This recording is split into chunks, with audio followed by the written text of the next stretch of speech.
हरे कृष्ण। कार्तिक का मास अपने साथ बहुत सारे हिंदू व्रत और त्योहार लेकर आता है।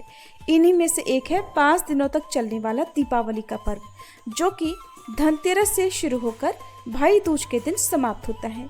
तो आइए जानते हैं साल 2025 में ये पांचों त्योहार किस दिन पड़ेंगे और दीपावली के पूजन का शुभ मुहूर्त क्या रहेगा। अमावस्या तिथि इस बार 20 अक्टूबर सोमवार को शाम 3:45 से प्रारंभ होकर 21 अक्टूबर मंगलवार को शाम 5:54 तक रहेगी।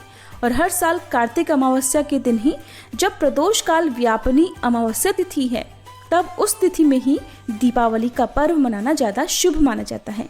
अमावस्या तिथि इस बार 2 दिन प्राप्त हो रही है, लेकिन सोमवार को प्रदोष काल व्यापिनी अमावस्या तिथि रहेगी और प्रदोष काल में या निशिता काल मुहूर्त में दीपावली का पूजन करना बहुत शुभ माना जाता है। तो इस बार 20 अक्टूबर सोमवार को भी दीपावली मनाई जाएगी। अधिकतर लोग इसी दिन दीपावली मनाएंगे और कुछ लोग 21 अक्टूबर मंगलवार को उदय तिथि के अनुसार दीपावली का पर्व मना सकते हैं, क्योंकि कई बार ऐसा होता है अमावस्या तिथि 2 दिन पड़ने के कारण लोग दोनों ही दिन त्योहार मनाते हैं। क्योंकि दीपावली के दिन रात के समय लक्ष्मी पूजन और काली माता की पूजा की जाती है, निशिता काल मुहूर्त में पूजा की जाती है, जो कि सोमवार को ही प्राप्त होगा, क्योंकि मंगलवार के दिन प्रदोष काल से पहले ही अमावस्या तिथि समाप्त हो रही है। और जो लोग अमावस्या का व्रत और स्नान दान करना चाहते हो, उन्हें 21 अक्टूबर मंगलवार को ब्रह्म मुहूर्त में विद्यमान अमावस्या तिथि पर अमावस्या का स्नान दान करके व्रत भी रखना चाहिए। पितरों की पूजा भी मंगलवार के दिन ही की जाएगी। और 20 अक्टूबर सोमवार को दीपावली पूजा का शुभ मुहूर्त, जिसमें प्रदोष काल मुहूर्त शाम 5:08 से 6:38 तक रहेगा। इसके बाद वृषभ काल लगन शाम 7:08 से 9:03 तक रहेगा। निशिता काल मुहूर्त और काली पूजा मुहूर्त रहेगा रात 11:41 से 12:31 तक। धार्मिक मान्यताओं के अनुसार और अधिकांश ज्योतिषियों के अनुसार, जब अमावस्या तिथि प्रदोष काल और निशिता काल दोनों में होती है, तब दीपावली का मुख्य पर्व उसी दिन मनाना श्रेष्ठ होता है। इसलिए महालक्ष्मी जी का पूजन, कुबेर पूजा और दीपावली का मुख्य उत्सव 20 अक्टूबर सोमवार को ही मनाना उचित रहेगा। और 21 अक्टूबर को, क्योंकि सूर्योदय के समय और ब्रह्म मुहूर्त के समय भी अमावस्या तिथि विद्यमान रहेगी और पितरों की पूजा का समय भी 21 अक्टूबर को ही प्राप्त होगा। कुतप काल में पितरों की पूजा की जाती है, जो कि सुबह 11 से 12:30 बजे के बीच का समय माना जाता है। तो पितरों की पूजा हो, पितरों के निमित्त श्राद्ध, पिंडदान या तर्पण करना हो या स्नान दान करना हो, उससे आप 21 अक्टूबर मंगलवार के दिन करें तो ज़्यादा सही रहेगा, क्योंकि यही दिन शुभ रहेगा।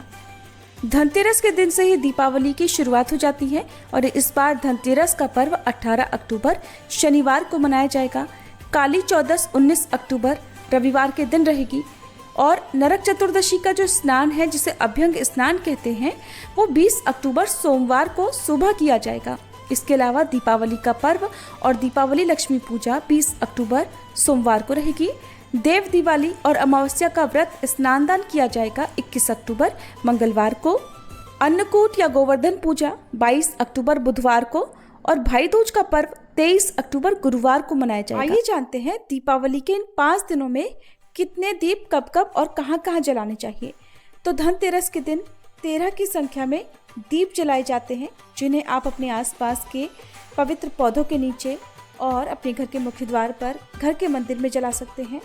छोटी दिवाली को, जिसे नरक चतुर्दशी की पूजा भी इस दिन की जाती है, इस दिन यम दिया जलाया जाता है। यम दिया जलाने के लिए इस दिन 4 बत्ती वाला यानी चौमुखा दीपक जलाया जाता है और दीपक पुराना ही प्रयोग में लिया जाता है। यदि पुराना दीपक ना हो तो आप आटे का दीपक भी बना सकते हैं और इस दिए को घर के बाहर मुख्य द्वार पर रखकर ही जलाया जाता है, जिसका मुख दक्षिण दिशा की तरफ हो। इसके बाद बड़ी दिवाली के दिन कम से कम 11 या 21 की संख्या में घी के या फिर तिल के तेल के दीपक या सरसों के तेल के दीपक जलाए जाते हैं।